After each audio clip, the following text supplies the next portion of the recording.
নমস্কার বন্ধুরা, কেমন আছেন? আনন্দীর রান্নাঘরে আপনাদের সকলকে জানাই স্বাগত। দেখুন বন্ধুরা, আজকে কিন্তু আনন্দী চলে গেছে তার দিদুন বাড়ি থেকে ধনেপাতা তুলতে। দেখুন বন্ধুরা, আনন্দী কিভাবে জমি থেকে ধনেপাতা তুলে আনে।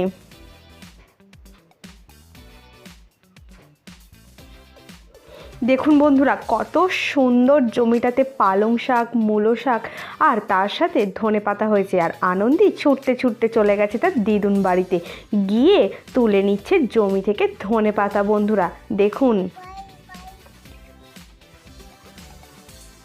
নাও নাও নাও, তোলো তোলো তোলো। জানেন তো বন্ধুরা, গ্রামে থাকার মজাই আলাদা।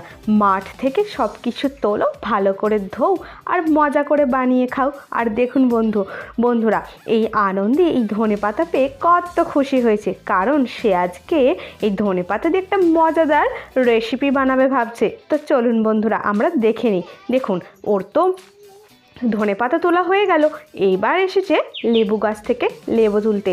দেখুন এখানে এসেও কি দুষ্টুমিটাই না করে।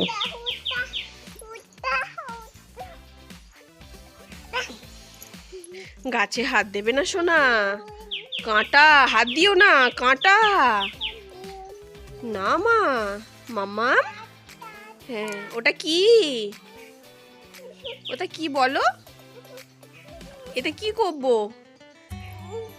হ্যাঁ, উফ, কাঁটা তো। হ্যাঁ, একটা পাকা লেবু নেবো, পাকা লেবু। তো বন্ধুরা, আপনারা দেখতেই পাচ্ছেন এই গাছটাতে, আমাদের লেবু গাছে কত লেবু হয়েছে। আর আনন্দী এখানে যায় আর রোজ একটা করে লেবু তুলে আনে। আজকেও কিন্তু অন্যথা হয়নি, আনন্দী সেখানে গেছে আর লেবু গাছ থেকে লেবু পেরেছে। আর এই আমাদের তুলসী মঞ্চটার উপরে উঠে সে আগে ঠাকুরকে প্রণাম করে নিচ্ছে। দেখুন বন্ধুরা,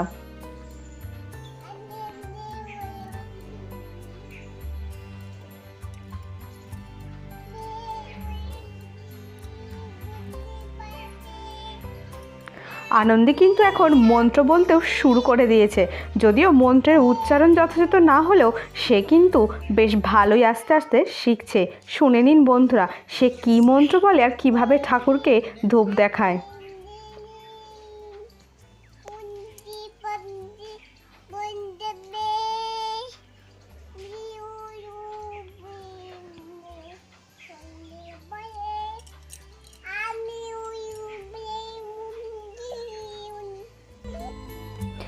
তো দেখুন বন্ধুরা, হলো এবার আনন্দীর পুজো করা।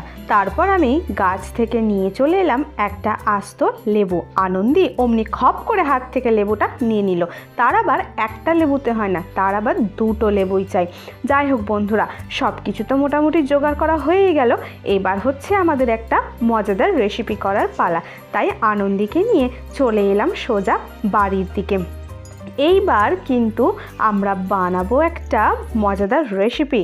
তো বন্ধুরা, এই আনন্দের ভিডিও দেখতে আপনাদের কেমন লাগছে আপনারা কিন্তু অবশ্যই কমেন্ট করে জানাবেন। কি গাছ ওটা সোনা?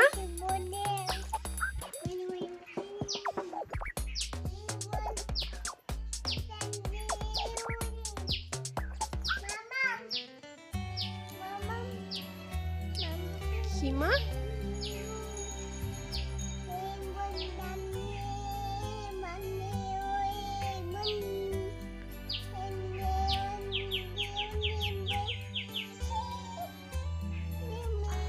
তো চলুন বন্ধুরা, অনেক তো হলো, এবার শুরু করে দিই সেই রেসিপি করা। দেখুন বন্ধুরা, এবার কিন্তু আমি যে ধনেপাতাগুলো আনন্দী তুলে এনেছিল তার দিদুন বাড়ি থেকে, সেগুলো এবার গুছিয়ে নিয়ে ভালো করে বেছে নিচ্ছি, কারণ ওর মধ্যে অনেক তো ঘাস থাকে। তো সেগুলোকে আমি আলাদা করে নিলাম, এবং যেগুলো ভালো ফ্রেশ ধনেপাতা সেগুলো কিন্তু এবার ভালো করে বেছে নিচ্ছি, দিয়ে এবার ধুয়ে নেব, কারণ এটা দিয়েই তো একটা ভালো রেসিপি বানানো হবে, তাই না? তার জন্য কিন্তু আমি এই ধনেপাতার যে গোড়াগুলো হয় সেগুলো কিন্তু আলাদা করে নিচ্ছি। এবার ধুয়ে নেব। এই রেসিপিটা আমি কিন্তু জানতাম না, এটা আমি শিখেছি আমার শাশুড়ি মায়ের কাছ থেকে, তিনিই বলে বলে দিচ্ছিলেন আর আমি করছিলাম। তো দেখুন বন্ধুরা, এখানে কিন্তু আমি এগুলো খুব ভালো করে ধুয়ে নিলাম। বালি থাকলে কিন্তু এটা মোটেও ভালো লাগবে না খেতে, তাই ভালো করে এটাকে ধুয়ে দেখুন বন্ধুরা নিয়ে চলে এসেছি। কি বানাবো বলুন তো বন্ধুরা?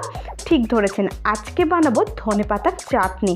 অনেক তো চাটনি খেয়েছি, ধনেপাতার চাটনি একটু আজকে বানিয়ে নিই, কারণ এই শীতকালে এটাই হলো সবথেকে একটা মজাদার খাবার। তাই কি করলাম, মাকে বললাম আমি তো শিলে বাটতে পারি না, তাই মা আমাকে আজকে একটু হেল্প করলো। শিলটাকে ভালো করে ধুয়ে নিলেন মা প্রথমে, তারপরেতে এখানে কিন্তু ধনেপাতাগুলোকে এবার বাটার পালা। তো ভালো করে বাটা হয়ে গেলেই কিন্তু তার মধ্যে আরও কয়েকটা উপকরণ অ্যাড করব। তো কি কি উপকরণ অ্যাড করব সেটা কিন্তু আপনারা দেখতে থাকুন। দেখুন এর মধ্যে মা কিন্তু একটা কাঁচা লঙ্কাও দিয়ে দিল, দিয়ে সেটাকে দিয়ে কিন্তু এবার খুব ভালো করে বেটে নিচ্ছে। তো বন্ধুরা, আপনাদের কারা কারা এই ধনেপাতার চাটনি খেতে ভালোবাসেন বা কারা কারা এইভাবে বানিয়ে খান, অবশ্যই কিন্তু কমেন্ট করে জানাবেন। আর আপনারা কি আমার মতো এই শিল বাটতে পারেন না, অবশ্যই কিন্তু কমেন্ট করে জানাবেন, কারণ এটাতে আমার কোনো রকমই দক্ষতা নেই, আমি একদমই পারি না, যদিও মা আমাকে এই কাজে হেল্প করেন। তো বন্ধুরা দেখুন, এখানে কিন্তু আমি খুব সুন্দরভাবে ধনেপাতাগুলোকে বেটে নিচ্ছে মা। তো বাটাবাটি হয়ে গেলেই এখানে আরও কয়েকটা উপকরণ অ্যাড করে দেবো।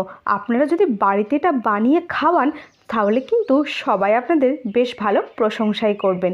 আমার তো খুব প্রিয় একটা রেসিপি এটা। তো বন্ধুরা, আপনারা অবশ্যই বাড়িতে কিন্তু এটা বানিয়ে খাবেন। যেদিন নিরামিষ রান্না হবে সেদিনও কিন্তু এটা করতে পারেন। জানেন তো বন্ধুরা, এই ধনেপাতার চাটনি করতে গেলে কয়েক কোষাটাতে রসুনও দেওয়া হয়, কিন্তু আমি এখানে নিরামিষ দিনে করেছিলাম বলে এখানে রসুনটা দিইনি। আমাদের ঠাকুমা বলছিল এটাতে নাকি রসুন হলে আরও ভালো হয়, কিন্তু যেহেতু এটা আমাদের নিরামিষ দিনে করেছিলাম তাই এটাতে আর রসুন দিইনি।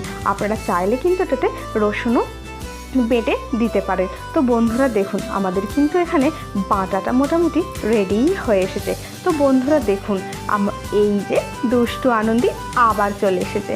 সে কিন্তু সবসময় দুষ্টুমি করে। দেখুন বন্ধুরা, সে দিদুন বাড়ি থেকে আসার সময় কার্তিক ঠাকুর দেখেছে। কার্তিক ঠাকুরগুলো তো বিসর্জন করে না, সেগুলো এক একটা মন্দিরের উপর রাখা হয়। তো সেখানে দেখে এসে কার্তিক ঠাকুর যেহেতু ধুতি পরেছে, সেও নাকি ধুতি পরবে, তাই তার মিমি তাকে এইভাবে ধুতি পরিয়ে দিয়েছে। দেখুন বন্ধুরা, আমার কিন্তু কথা বলতে বলতে এদিকে মা রেডি করে নিয়েছেন কিন্তু ধনেপাতা বাটাটা। এরপর দেখুন বন্ধুরা, এখানে কিন্তু আমরা দিয়ে দিচ্ছি লেবুর রস। তারপর দেখুন বন্ধুরা, এখানে লেবুর রস দেওয়া হয়ে গেলে এতে একে একে মা অ্যাড করে দিল চিনি আর দিচ্ছে অল্প পরিমাণে লবণ, পরিমাণ মতো আপনারা দেবেন। দিয়ে এবার খুব ভালো করে মিশিয়ে দিলেই রেডি হয়ে যাবে কিন্তু ধনেপাতার চাটনি। আপনারা বাড়িতে অবশ্যই বানিয়ে খাবেন, আমার তো বেশ খেতে ভালোই লেগেছে।